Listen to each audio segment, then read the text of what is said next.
Good evening and welcome everyone to the Power of Passive Investing meetup. We are thrilled to have two amazing guests today, Gus and Ray. And as you guys know, we have a very interesting topic today. But before I give the mic to our presenters, just a few regular admin items that we always go over. So, and thank you, Matt, for putting the presentation together. So as I said, the topic for today is technology's growing role in multifamily property management. This is the usual disclaimer. This presentation is for educational purposes only. We're not selling anything. And then keep yourself on mute if you don't mind. And then at the end, feel free to unmute yourself or just type your questions in the chat box and we can ask them. Our next meetup is again on first Wednesday of the month. And the topic, I guess, tells it all. We're going to have a CPA. We're going to have Dan Kennedy presenting on depreciation and whether it's a friend or a foe. So for those that are either looking to learn more about depreciation or meet a real estate CPA, I strongly encourage you joining us. And Dan is a local guy. I believe he lives in South Jersey, very close to Pennsylvania border, but he has investors nationwide. If you need to reach us, this is the contact information for Matt and I, but I'm sure by now all of you have probably seen it many times. And these are some of the bullet points that Gus and Ray are going to cover today. And I want to give them the stage. And I would like to ask both of them to kind of give us a little bit of their bio first before going into the presentation so that folks can get to know you guys better. Welcome. Thank you, Alina. We appreciate it. Thank you for the opportunity, and thank you, Matt, as well, for coordinating this. Yes, so Gus, you want to pull up the PowerPoint? Yeah. So we have, a good presentation for everybody tonight. We're going to talk about a lot of different things, technology, construction, building materials, and different aspects of how it's changing property management in general. So a little bit about myself. As Alina said, my name is Ray Temprano. I'm a general contractor. I've been in the business. My father had a business for a lot of years. Right now, I'm currently in the medical field, but I'm actually leaving that to do this full time with property management and construction. I have experience in marketing and sales. And Gus, I'll leave it to you to introduce yourself. Yeah, so my name is Gus Pages. I have been in the property management industry in some form or fashion for about 10 years now. I've worked in lots of different types and asset classes. I got started initially just kind of managing some family and friends co-ops in New York. I know there's some people from New York here. I grew up, spent my whole life in New York up until 3 years ago and moved out here to northeastern New Jersey. I can say that it is great having trees around. It's fantastic. It especially helped during COVID, made everything a little bit more easier to handle. And so now I work for a large company that handles large-scale multifamily assets. The property that I've been working at for the past 2.5 years is 764 units of garden-style B+ properties. It's been a fantastic learning experience and has been a big inspiration for myself and Ray launching our company, Pivot Property Management. But I've worked also in C-Class and also in A+. I worked in the Battery Park area of Manhattan. As I'm sure you guys are aware, it's a very exclusive, a little bit ridiculously priced, but has also been an interesting experience staying in touch with those guys and seeing how COVID has affected their market. It's very different from the North Jersey B+ range. But just to get started, what we really plan on covering today will be the current uses of technology in property management. We're going to be focused mainly on multifamily or larger scale assets, but a lot of these ideas are currently in place also with single family and smaller multifamily. So we're going to talk about what they currently use and then the types of inefficiencies that those create. Then we're going to go over prop tech, which is a new term, and how it improves resident experience and how it improves the investor's experience by increasing NOI. After that, we'll talk a little bit just about what new things are on the horizon for the industry and how we can prepare as investors. So this is our faces if you're a little missing it already. So our main systems that have really been affected by technology are leasing. So for a large scale multifamily property, the leasing process tends to involve a leasing agent that's on hire for the smaller properties, and for single family, it tends to be a commissioned realtor who focuses mainly on sales, but then casually does this on the side to supplement their income as they chase deal to deal. So the inefficiencies that tend to arise with this are in the leasing agent world, you have people that are strictly working 9 to 5. They have straight up office hours that are relatively straightforward. Some properties do have weekend hours, but generally what people are seeing is they will be searching for their apartment when they're out of work, and then they won't hear back from that property until the following morning. If they're a good property, they're going to follow up the following day.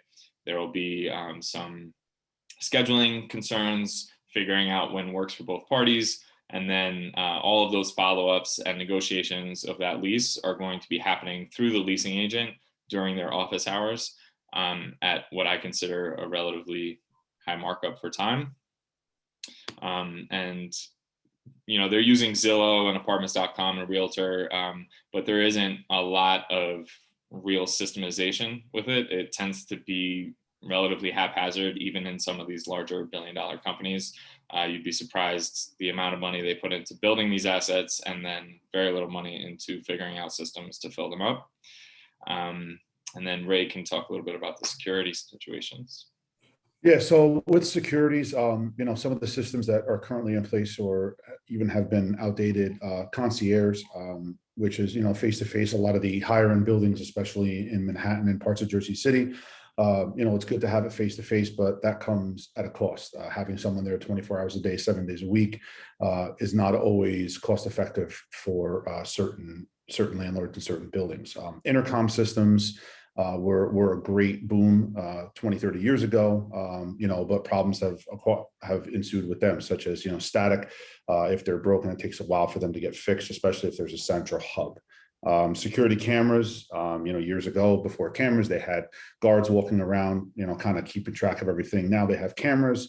Cameras are great. I think they're a great addition. However, there are blind spots, and if one gets damaged, it takes a while to fix them. And a lot of the times they're just a prop. A lot of the cameras aren't even really working. Keyed locks, what we use every day to go into our homes and buildings. It's an outdated system. Especially if you have lockouts, that requires someone to come in. You have to make a new key, especially in the middle of the night. That can be costly. And then every time you have tenant turnover, you have to replace the locks. So again, this all relates to cost. And then you have mailrooms. So if you have a building big enough to have a mailroom, if not, 9 times out of 10, you have 7 or 8 or 10, depending on how many units you have, mailbox slots. Lost mail happens. You have a backup of mail, especially if somebody goes on vacation or someone has not been getting their mail. You see piles of mail when you come in. It's not aesthetically looking for people coming to visit the building. And then last, peepholes and doorbells. Peepholes were, a new age technology 30 years ago. Someone visitor knocks on your door, you're able to look through and see what's there. But again, these are some outdated systems. In regards to the way that we communicate with our tenants, generally, I think a lot of management companies consider themselves to be updated in this fashion. They do online portals are relatively standard now. Most large multifamily have online portals built into their own websites, or they're using a service that enables them to kind of backdoor it. And then even for smaller landlords, things like Cozy and Hemlane have really widen the playing field and enabled smaller rental owners to kind of access a lot of this technology and implement it, which has improved the customer experience, but it's still a little wonky. there's a lot of downtime often with these websites. Their turnaround on financial transactions can be a little bit slow. Their customer service is not quality, mainly because of a lack of staffing, really, or I mean, I don't know why, but their ability to return calls to landlords and investors is a little bit lagging. And so when you're a self-managing landlord trying to implement these systems, any lag then pushes back a day or two, considering you most likely have your own day job. And then for the maintenance side, there's relatively straightforward email online portals, but still a majority of people are submitting their maintenance tickets through emails and phone calls to that office, which really pushes the responsibility onto the maintenance office to be handling the inflow in a way that enables them to effectively fix these concerns in a timely fashion. And you often see a great deal of lag in that department. So in regards to maintenance, ticket management comes to mind. As Gus had just said, these maintenance, when you put in a maintenance request today, you either have to call your landlord or you have to call the maintenance office or the property management company. If they answer, great. If not, you're leaving a message. By the time they get back to you, then they have to send somebody out. And this can kind of take a while. So internal communications is something that, again, with this process is outdated. There's no communication between the property management company, the landlord, and the tenant. Progress tracking, basically, there's no tracking amongst from the start of the problem to fixing the problem, to getting somebody out there, and then to fixing the problem. You're lucky if somebody calls you back, they show up, okay, and then maybe they didn't fix the problem. They have to come back another time. So it's a lot of back and forth. Resident follow-up, again, same thing with communication. Maintenance technicians don't always follow up. The property management company doesn't always follow up. Maybe they get lost in the shuffle, and you can have a maintenance problem persisting for 2, 3, 4 weeks. On the flip side of that, to the maintenance technician, there's very little oversight with maintenance technicians as far as time and how they're clocking their hours.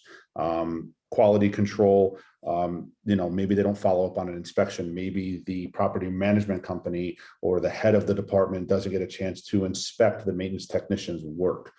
This can lead to, again, the problem not being fixed, tenants being aggravated and complaining. That's a turnover. They want to leave and find another place that's more efficient, and that creates a problem, with income and your NOI.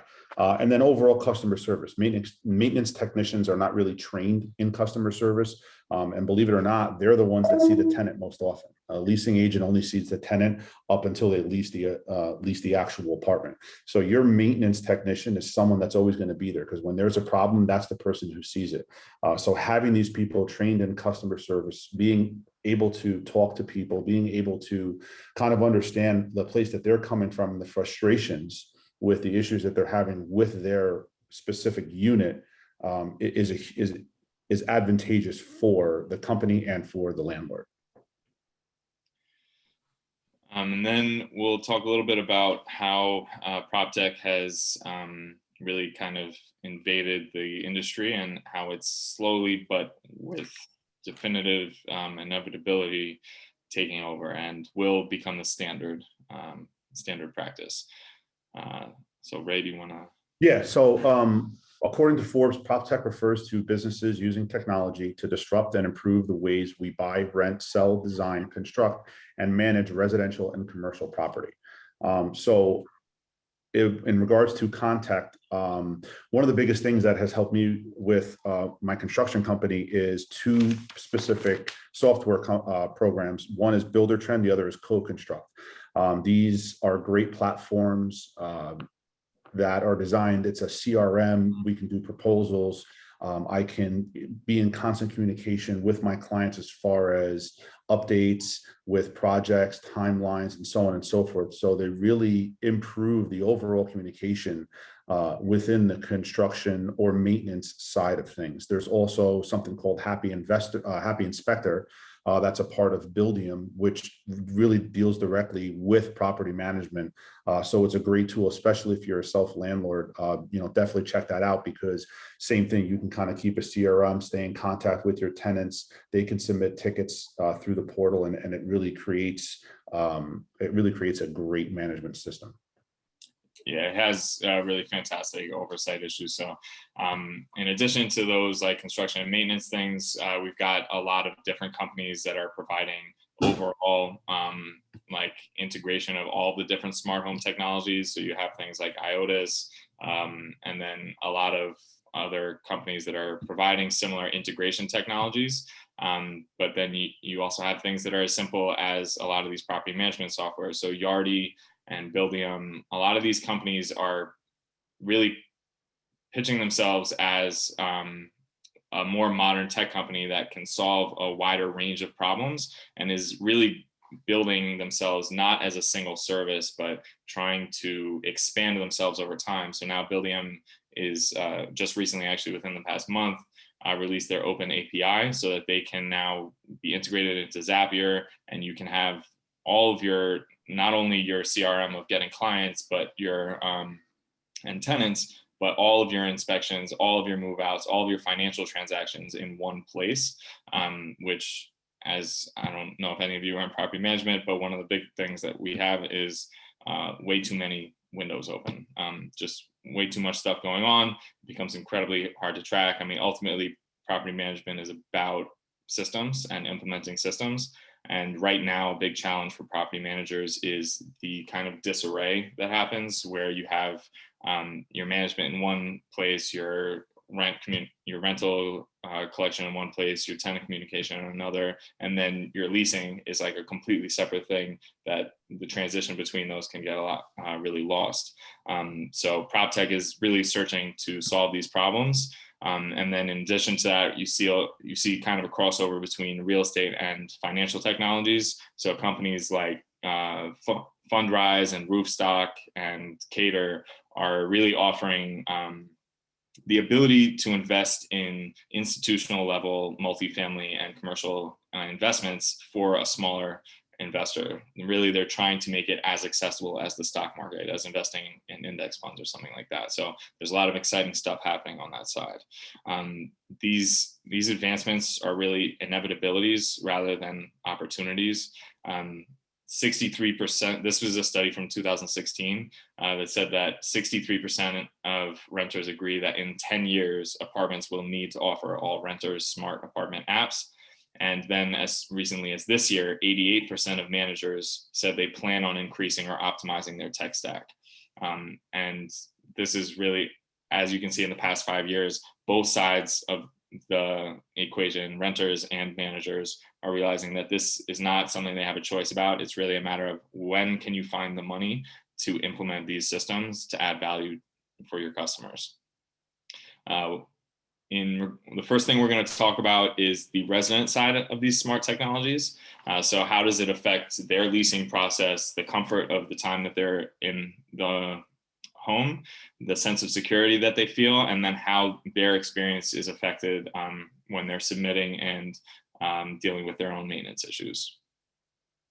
So in regards to leasing, recent studies by this company, Show Mojo, which is one of the fantastic companies that's offering services like this, have found that 80% of renters prefer to schedule tours online, and 60% of them search outside of normal business hours. So they are looking when the leasing agents are not working. And I don't know if any of you have experience in sales, but one of the most important aspects of sales is time to contact. So from the moment the lead comes in, how quickly are you getting in touch with that lead? And then how are you going to show them your value as quickly as possible and get them in the door? Because the sooner they take a look at the apartment, the sooner they stop looking. So one of the big advantages of PropTech now is you have apps like Show Mojo, Rently, Tenant Turner that are really dedicated specifically to this process. They offer 24/7 tour scheduling. They connect with each individual unit so that you can get an access code that lets you in if the smart lock presentation technology is there. But even if it's not, oftentimes companies like Rently are providing smart lock boxes. So the access will give you a key to the unit, even if the landlord has not invested the money into smart locks. So in addition to that, for the renters to even use these programs, they have to provide a level of identity verification that screens out a lot of bad tenants and tire kickers. that aren't willing to kind of go through this process. And then in addition, what you have is the syndicated marketing and integrated application processes. And when you take a look at this list of things that are being offered in a single app, you realize, or I realize from my experience, that this is essentially the entire role of the leasing agent.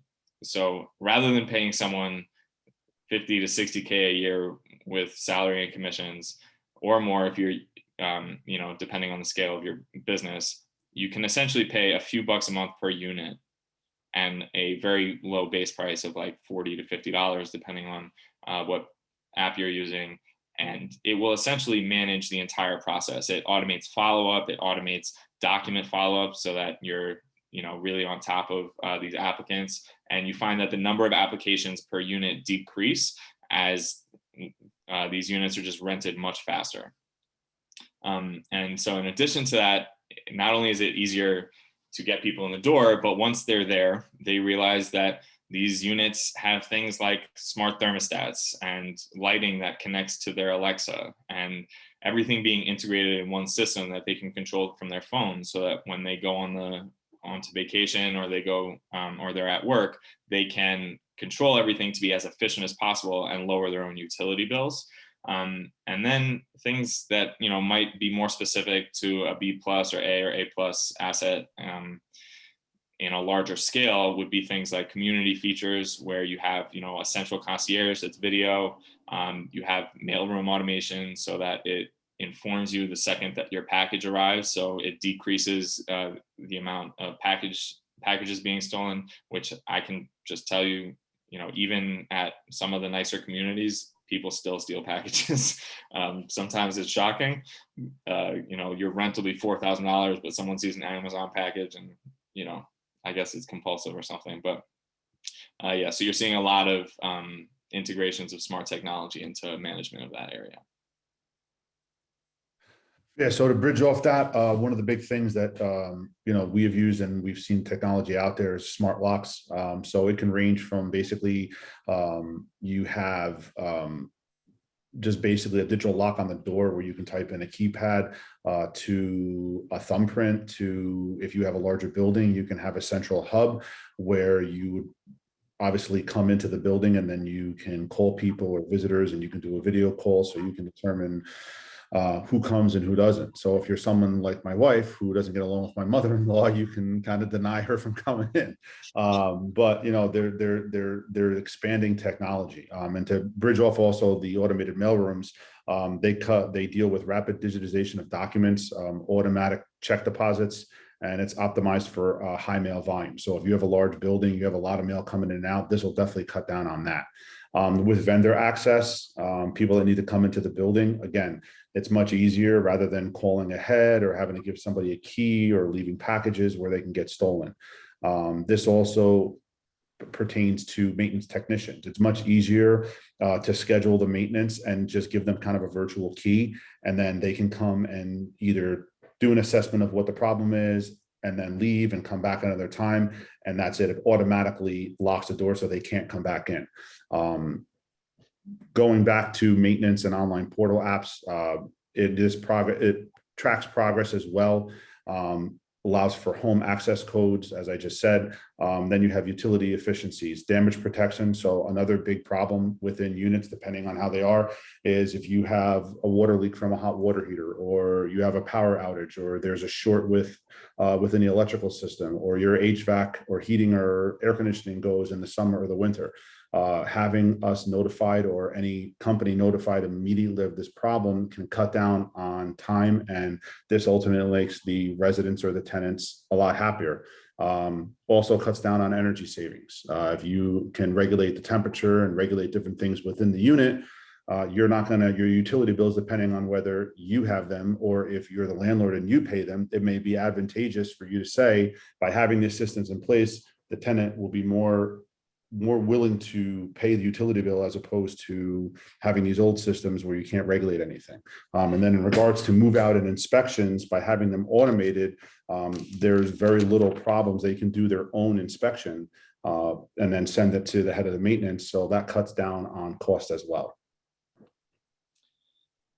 And then in regards to how this affects the manager side of the equation, really we see the biggest effects in large scale efficiencies with damage protection and things like that. But we're also seeing a lot of the new technologies affect tenant communications and cost management, as well as development of new building materials, which have really affected NOI in a positive way. In regards to tenant communications, what we find is that the leasing process is much shorter. So there's less time on market, which can be some of the most costly effects to the bottom line of any large multifamily or really any rental at all. Vacancy kills. And the quicker you get it rented, the bigger bump you're going to see in your NOI. But in addition to that, you are going to be able to command much higher rents. IOTAS does a lot of the large scale apartment communities, and in their communities, they've seen an average increase of 8%. So depending on what rent you're pulling in, that can be a huge bump. But no matter what, 8% is good. In New Jersey, what we've seen in our practice has been rent increases anywhere from $60, $75, even $80 above what previous rent was. Granted, we are in a very hot market right now, so rents are increasing no matter what. But really being able to market yourself and position yourself as ahead of the curve and differentiating yourself from other product in your market is very important. And then also just automated follow-up. So not needing a leasing agent to follow up on lease documents, but also not needing to follow up on late payments and not needing to follow up on maintenance scheduling, not needing to follow up on documents that need to be signed, updated, situations like that. Our systems now can understand exactly what are the necessary documents, what tenants have provided them, what haven't, and then send out automated notifications.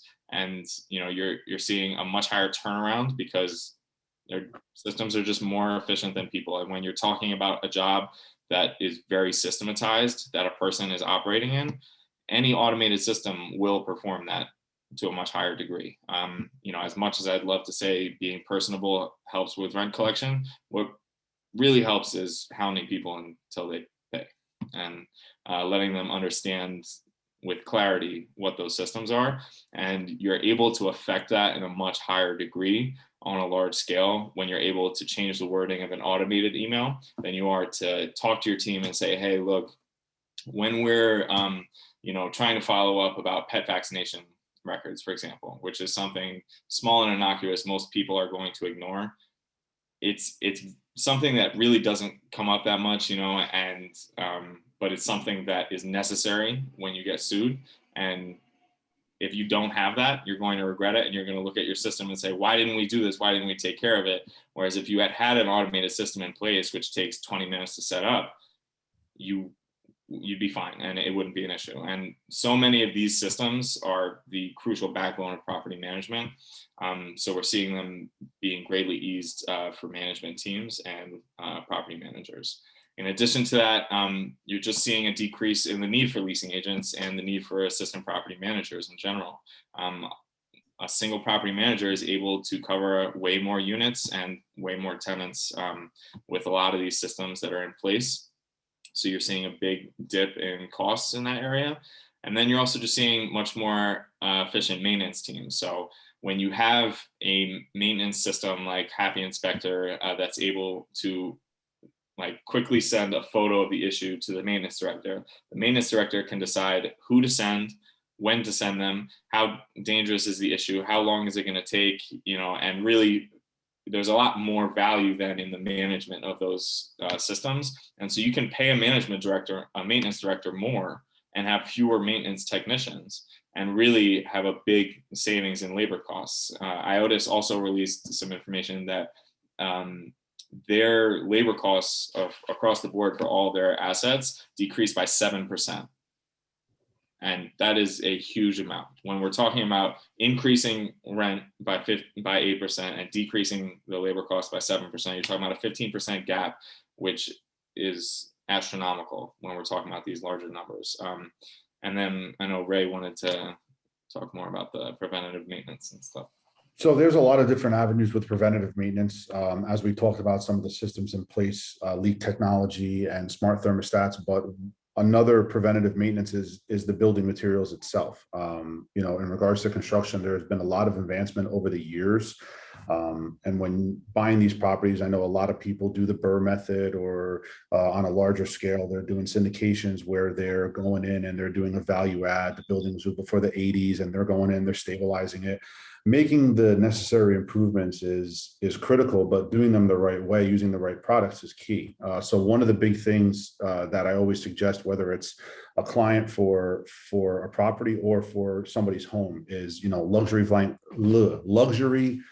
vinyl plank flooring, LVP. There's also laminate, and there's also engineered hardwood. So there's a lot of new technologies. They're damage and dent resistant, scratch resistant. If you have pets, they can be water resistant and even waterproof depending.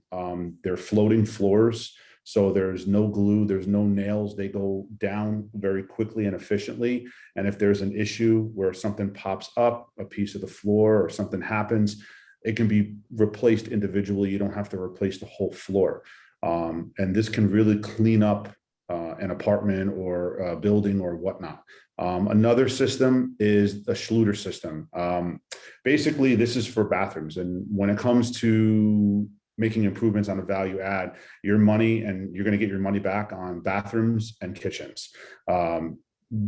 One of the biggest problems with bathrooms with tenants is it's not theirs. So they're going to let the hot water run. There's going to be steam. They're going to let water spill over the shower. Maybe they bathe their dogs in the tub and water gets everywhere. So having this system that's basically a waterproof membrane that applies directly to the cement backer board or door rock, and it's actually, if it's applied correctly, it's 100% waterproof. You can actually shower in there before the tile is put down. That's what the system is designed for. They also have other parts of the system where you don't even need to use the cement board. They have their own panels that you can put in the shower. And then obviously you tile over it. This will prevent any water leakage, any mold getting behind into the sheetrock or the cement or the 2x4s that hold it up. Another thing with bathrooms is huge is the exhaust fan. I know myself, I very rarely put the exhaust fan on and I get yelled at for it, especially when my wife is trying to do her hair and makeup and there's steam in the bathroom. It's not really easy. So one of the systems they have is, I think it's about $75 or $80. It's an automatic fan. So it senses when there's steam. So you don't have to worry about the tenants putting it on or if they're going to put it on. That shower gets hot, it automatically kicks on and it vents that steam out. Again, that'll cut down on the cost of mold and problems with sheetrock in the bathroom. Another high expense is a tankless water heater. That's recent and new to technology in regards to water heaters. They're high efficiency, it's a long-term saving, and they're environmentally friendly. They don't require any water. So a lot of hot water, almost all hot water heaters break. Everyone says they're going to repair them before the date and it's going to happen, and it doesn't. If there's no system where they have a pan and a way to drain that water, and if you have tenants below you, that's just going to trickle down. Now you have two tenants, you have more maintenance issues, more maintenance tickets. So the tankless water system is really good. There are some downsides. Obviously, there could be a limited flow rate because it uses the flow rate of the water within the home. And the cost is kind of high up front, but in the end, it can be definitely beneficial to a B+ or A+ property. And then you have HVAC systems. I know a lot of, there are 2 families, 3 families, 4 families, they have window units. Investing in, a central air system is not going to be cost effective right off the bat, but down the road it will. I actually just quoted somebody that wants to do a 2-family in Palisades Park.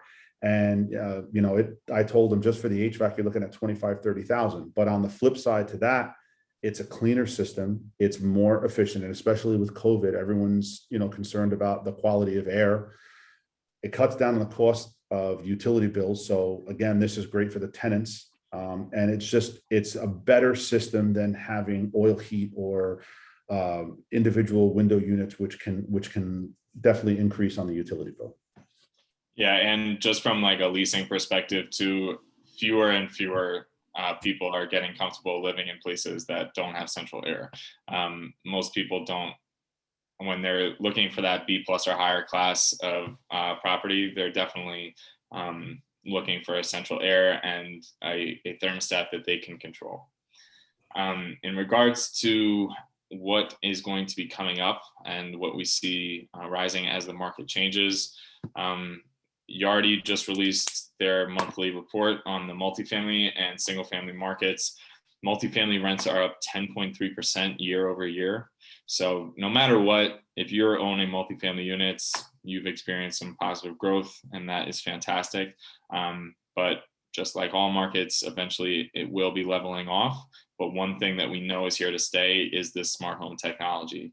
Currently, about 34% of all households in the United States have at least one smart home device. A majority of those are going to be in the security space. So either smart locks, a Ring doorbell, or a smart thermostat. That's a majority of those. But 97% of operators believe that digital and technological innovation will impact their business, but only 45% of them rate their own digital and technological maturity above a 5. So less than half of the property managers that know that this is necessary have invested the time and money into implementing these systems, which spells for fantastic opportunity for those of us that are aware and willing to put in the time and effort. Just in 2019 alone, venture capital invested over $31 billion in these prop tech companies. So this is seen as a major area of growth for Wall Street and private equity. And 9 out of 10 property managers believe that adding smart home features will push rents by 10 to 30%. In addition to that, one thing that we just wanted to note in closing is that the first rule of any technology used in a business is that automation applied to an efficient operation will magnify the efficiency. The second is that the automation applied to an inefficient operation will magnify the inefficiency. So although there are lots of new, cool, shiny things that we're talking about, and we're very excited about the industry, just like any boom, you have to be careful. Not all of them will be worth the squeeze. Not all of them will be worth the money. And there will be some things that you end up taking a loss in. If you go too across the board, you have to really watch the market and see what renters are appreciating and what renters are willing to pay more for. Because although we're talking about prop tech as a very large thing, there's lots of different avenues and niches that are benefiting from it. And I don't know if Ray has anything else to add, but we appreciate your time, and we're happy to answer any questions. Thank you, guys. Thanks, Ray. Thank you, Gus. This was amazing. Really good presentation. A lot of excellent points, up to date. Very, very useful stuff. I see questions popping up. So let's start with number one. Let me see. Can tech help enable contactless delivery in smart communities?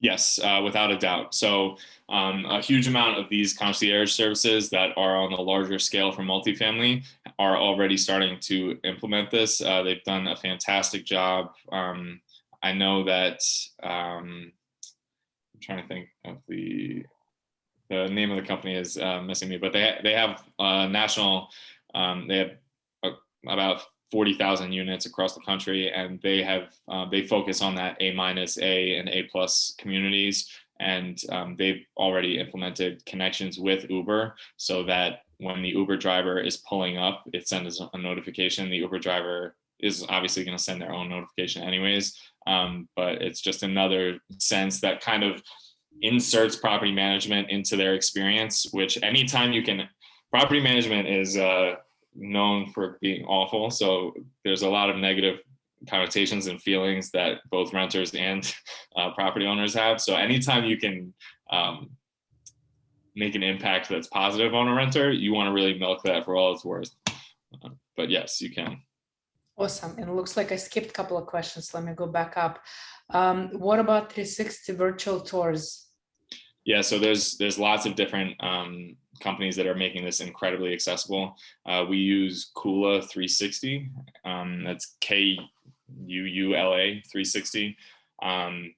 They offer really simple, straightforward systems. For it to be worth it, a lot of times you need to have units vacant all the time, or you really want to just find a property manager that is using systems like this. But if you have a large enough community, it is definitely worth it to have it at all times. Something else too with that, sorry, Alina, before you answer this question, one of the things that I've been seeing, we've been seeing, and we're thinking about using is drones, especially for the B plus and A markets. You know, coming to that website, if you're looking for an apartment or you're looking for a townhouse rental, and you can have that quick 30-second flyover video of a drone of taking a look at the area around, seeing what's out there, that's only going to entice people more to rent. Excellent. Thank you, Ray. Do you have recommendation on manufacturer for the security system? Yes. Yeah, so often what we found is that there's a lot of, in terms of manufacturing, it's a lot of individual pieces, and then you have to kind of, you know, I mean, I know Ray can speak. IOTIS is one. That's one. You can use obviously Ring doorbells, but if you kind of look up or Google smart lock technology, having conversations with these guys, Gus is right. You have to have the individual lock on the door, and then you have to have a central hub for each lock that has to be in the apartment, which is connected to Wi-Fi.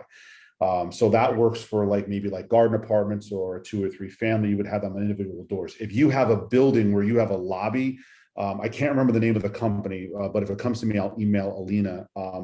It's basically, it looks like a large square, and it's like a touch pad with a palm fingerprint and video. And that's the one I was talking about earlier, where you can, you know, if you know, okay, apartment 3B, or you type that in, a visitor, and they can buzz you in, buzz you out. You can have a video chat with them downstairs. So those are I'll get Alina the name of it, but that's 9 times out of 10, they have to be connected to Wi-Fi, and they have to have some sort of a central hub. And then you pay a monthly fee depending on how many you have. Obviously, the more you have, you get a better deal. Yeah, makes sense.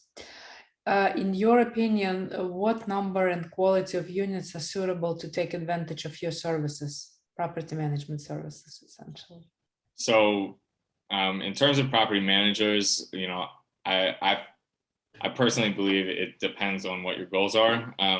If you're renting out your home for a couple of years, just because, and you have one home and you want to rent it out because you know, you're moving to another place and the market isn't right for you right now, or something like that, there are definitely property managers that can help you handle that process if you don't want to get too in the grains. We're property managers. I will tell you, I managed my own properties for a while. I think it's totally feasible for a lot of smaller landlords, but it ultimately comes down to how you want to spend your time. You know, if you're getting paid $150 an hour, I would not be managing my own properties. I would be either relaxing or focusing on my day job. But, you know, it's ultimately about what the cost is for you for your time.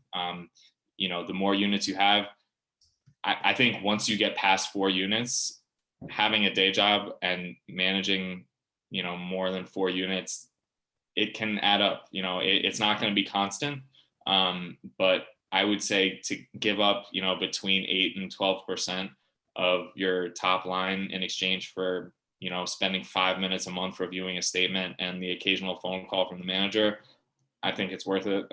You know, having dealt with tenants for a long, long time and run into, I had plenty of issues when I was self-managing at the beginning and didn't have systems in place and was kind of throwing ads up on Craigslist and just taking the first person that walked in. You know, in New York, there's a lot of weird people that walk in, especially on Craigslist, and not having systems, you know, you really do suffer the cost of the learning curve. And if you just had paid someone 8 to 12% up front, you wouldn't have to deal with the learning curve for a skill that you don't really want to develop because you don't really want to be a property manager, you know? So it's really about what your personal situation is. And on the maintenance and construction side of things, you know, if you're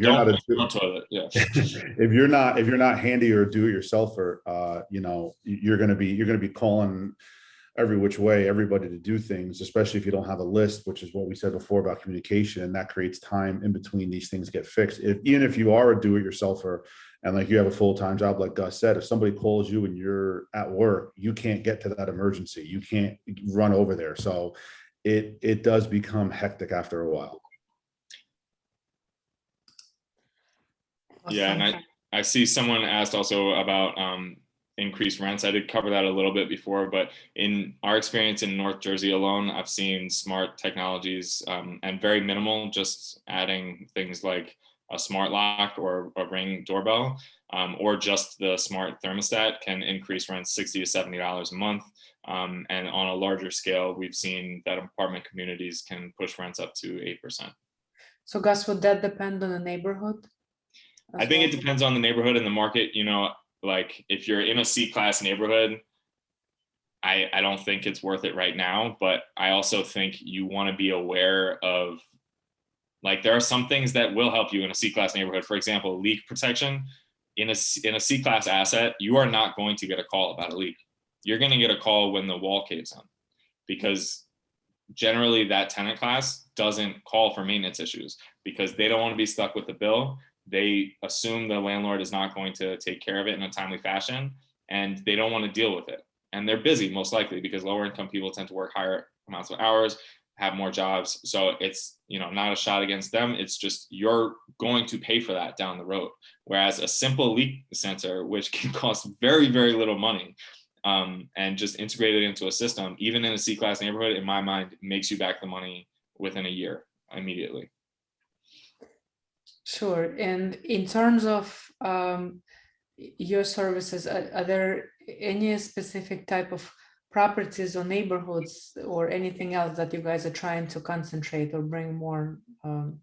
Yeah, so yeah, our focus really has been in the smaller multifamily range. So units that are between 10 and 80 units. A lot of those assets tend not to have on-site management or maintenance, just due to the feasibility. So yeah, we're seeing that that's really our biggest value add, is the ability to go in and kind of give these communities, these smaller, much smaller communities, a sense of a larger community.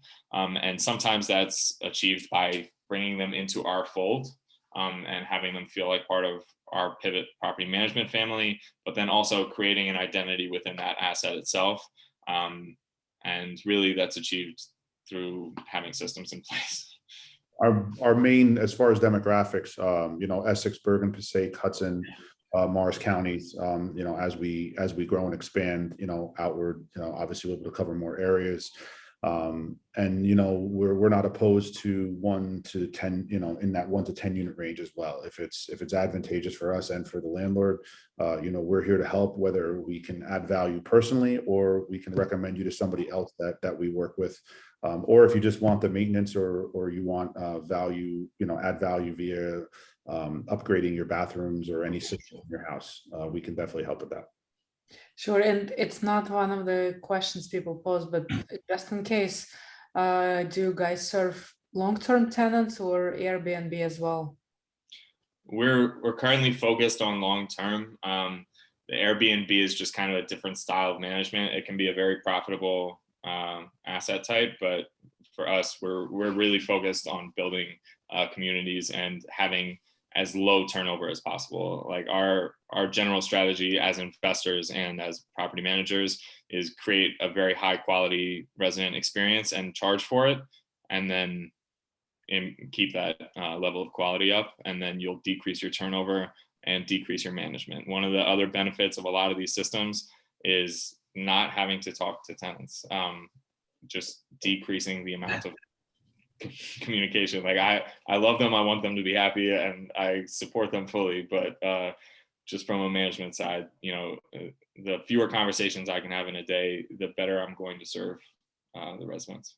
So I see another question here. When do we see smart home upgrades trickling down to B- and C properties? It's not a matter of when. They can do it right now. It's just going to depend on the landlord and the owner of the property. If they're willing to make the investment, we can definitely do it. Obviously, we know that there's older tenants out there that may not have a smartphone. We can still do certain things with them to make life easier. Not everybody likes technology, but these technologies, these systems can really be utilized in any market. Yeah, one thing I also want to add to that is there's actually been recent studies that show that 55% of American households have at least one smart home technology in their home. So these are really like across the board, and this can be something as simple as an Alexa that's connected to a health device. So boomers are one of the largest growing rental segments. We see like a huge number of we see a big jump in millennials, right, that are interested in this, but older renters that are above 55 are actually the fastest growing segment of the rental population, but they like these technologies too. Most of them, as they retire, are adopting convenience. Ultimately, all of these things are about providing convenience and better service. And one of the things that Yelp has done is it's created an environment so that you hear when someone is providing bad service. And property management industry has been very slow to catch up on that because it's been so bad across the board. There are so many bad property managers that the assumption is that the property management is bad and that their communication sucks and that their service is subpar. So really our focus is just do it well and do it smart. And we feel like as long as you're doing your best to just honestly provide value to every person that you come across in this area, you will beat the competition. Just show up every day. Yep, just keep showing up. Excellent. I don't see any more questions.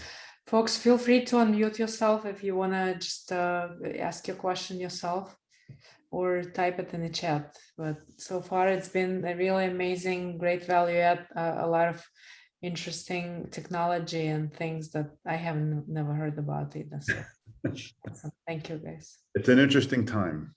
Yeah, it is indeed. Sure. And would you say that, the unfortunate event, unfortunately, we had the pandemic, but it did benefit us from a technology perspective? Honestly, it's one of the most exciting things for me because, we were aware that a lot of these changes were going to come, but COVID, obviously I don't wish anyone death or illness, and I hope everyone is okay. But what it's really done is speed up the technological advancement. So the fact that people are spending more time at home is also another big reason why you have to be ahead of the curve on this. Like, I think I saw a report the other day that like 70% of people do not expect to return to the office full time. So the quality of life in their rental will matter way more. And we are talking about a huge segment of our population that is increasing, that is looking for rentals, and the competition is actually not as fierce as it should be, in my opinion. A lot of these systems and innovations, I'm shocked that my bosses in my company and other companies have not heard of and are not even interested in implementing at scale. And in my opinion, it means they will be late to the party. Their NOI will suffer as other companies take the place. Yeah, I hate to say it, but the society in general needed a push from all over. I didn't mean for COVID to be the push, but in a lot of different ways, it kind of opened our world's eyes to to different things, different technologies, to being cleaner, to having better air quality. I mean, you look from now and then you look before COVID, and it seems like 30 years ago. So it's really interesting. Sure. Folks, any other questions? Please write down Ray's and Gus' contact information and feel free to reach out to both of them directly. I don't see any more questions. Again, Ray, Gus, thank you so much. This was absolutely phenomenal. Really, really enjoyed it. We may have to have you back sometime next year to hear about the new technology that's coming out. We'd love to. That'd be great. Absolutely. And yeah, feel free to call us, email us, we'll. Yeah, we're happy to answer any questions about this stuff. Absolutely. This is really what we talk about for fun. So Whether it's property management, technology, or construction, feel free to reach out. Sounds good. Thank you so much, guys. Juliana, thank you, Matt. yeah, Thanks, thank you guys guys. so much for having us. Have a Take it good easy. night. Appreciate Bye-bye. it. Thank you. Take care.